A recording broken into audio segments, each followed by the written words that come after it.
ഓരോ മനുഷ്യരും മരണപ്പെടുന്ന സമയത്ത് ബഅസഹുല്ലാഹു ഖംസത്തും മിനൽ മലായിക, 5 മലക്കുകളെ അല്ലാഹു ആ മരണപ്പെടുന്നവന്റെ അരികിലേക്ക് പറഞ്ഞു വിടുമെന്നാണ്. 5 മലക്കുകളെ ആ മരിക്കാൻ പോകുന്നവന്റെ അരികിലേക്ക് അല്ലാഹു പറഞ്ഞു വിടുമെന്നാണ്. സഹാബത്ത് ചോദിച്ചു, നബിയേ, ഈ മലക്കുകൾ അസ്റായിലിന്റെ കൂടെ വരുന്ന 500 മലക്കിൽപ്പെട്ടവരാണോ? അല്ല സഹാബ, അസ്റായിലിന്റെ കൂടെ വരുന്ന 500 മലക്കുകൾ വേറെയാണ്. 250 ഒരു ഭാഗത്ത് നിൽക്കും, 250 മറുഭാഗത്ത് നിൽക്കും. അസ്റായിൽ റൂഹ് പിടിക്കുന്ന അവസാന സമയത്ത് അവന്റെ തൊണ്ടക്കുടിയിലൂടെ, കണ്ണിലൂടെ, വായിലൂടെ റൂഹ് പിരിയുമ്പോ ആ റൂഹ് എടുക്കാനാണ് അസ്റായിൽ വരുന്നത്. പിന്നെ ആരാണ് നബിയേ ഈ 5 മലക്കുകൾ? ആരാ നബിയേ? അല്ലാഹുവിന്റെ റസൂൽ പറയുകയാണ്, ഈ 5 മലക്കുകൾ പ്രഭാഷകരായ മലക്കുകളാണ്, പ്രബോധനം നടത്തുന്ന മലക്കുകളാണ്.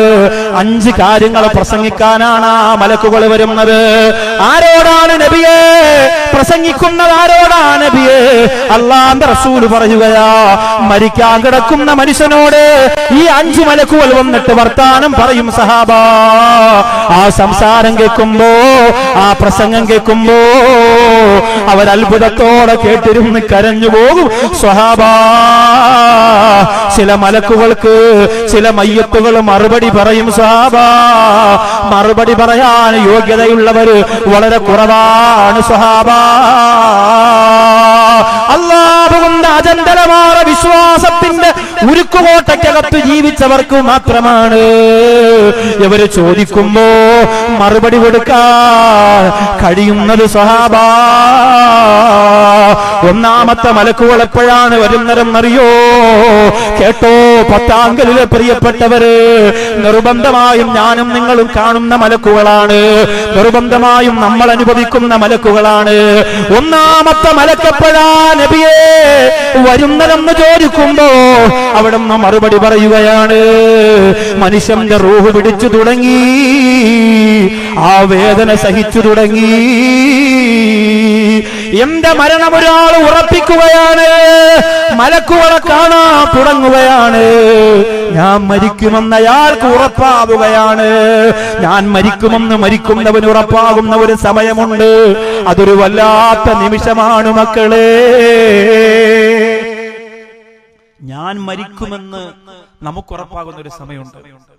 മലക്കുകൾ വരുന്നത് നാം കാണും, മരിക്കുകയാണെന്ന് മനസ്സിലാകും.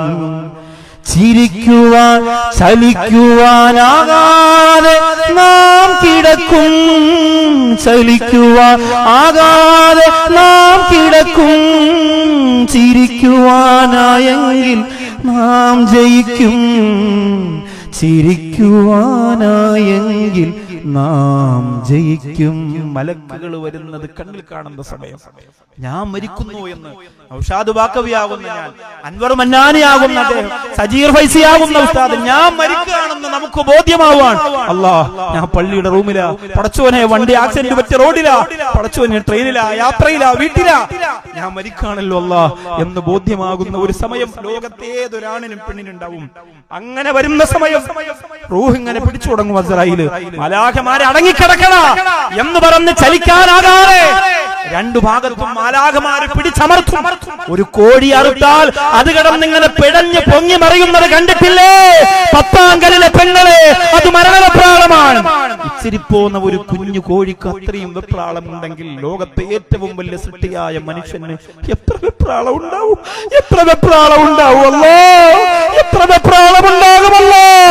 ആ വെപ്രാളത്തിൽ മനുഷ്യൻ കിടന്ന് ആകാശത്തോളം ഉയർന്നു പോകാതിരിക്കാൻ അവന്റെ കൈകാലുകളെ മാലാഖമാർ പിടിച്ചമർത്തി കെട്ടിവെക്കും.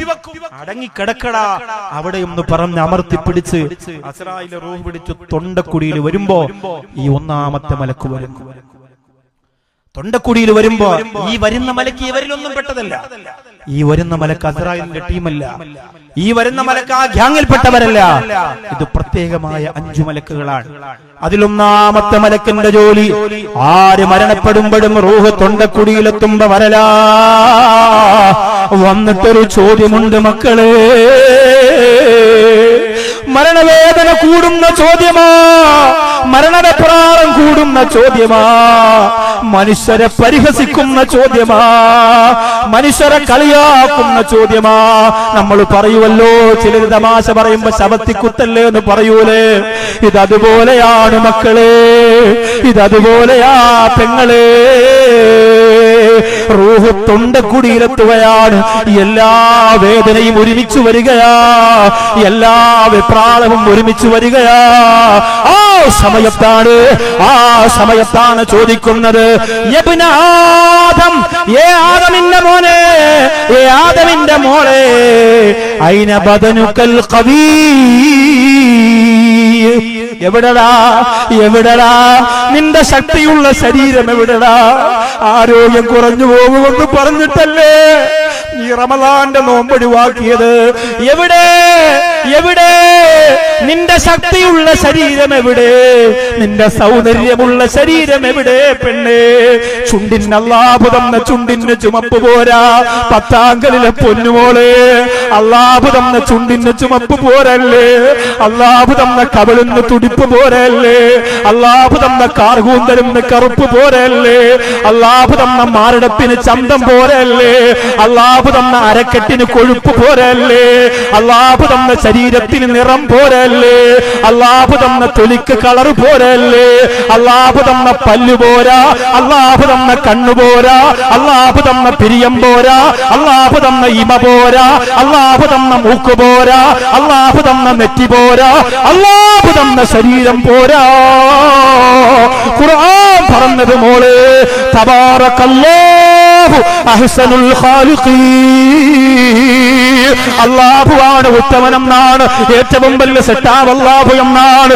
ലിഫ്റ്റിക് എടുത്ത് കയ്യിൽ വെക്കുന്ന ഓരോ പെണ്ണും ഇന്ന് മുതൽ പത്താങ്കലിലെ പെണ്ണ് അല്ലാഹുവോട് പറയണം, എനിക്ക് നീ തന്നത് പോരാ അല്ലാ, എനിക്ക് നീ തന്നത് പോരാ അല്ലാ, എനിക്ക് നീ തന്നത് പോരാ അല്ലാ.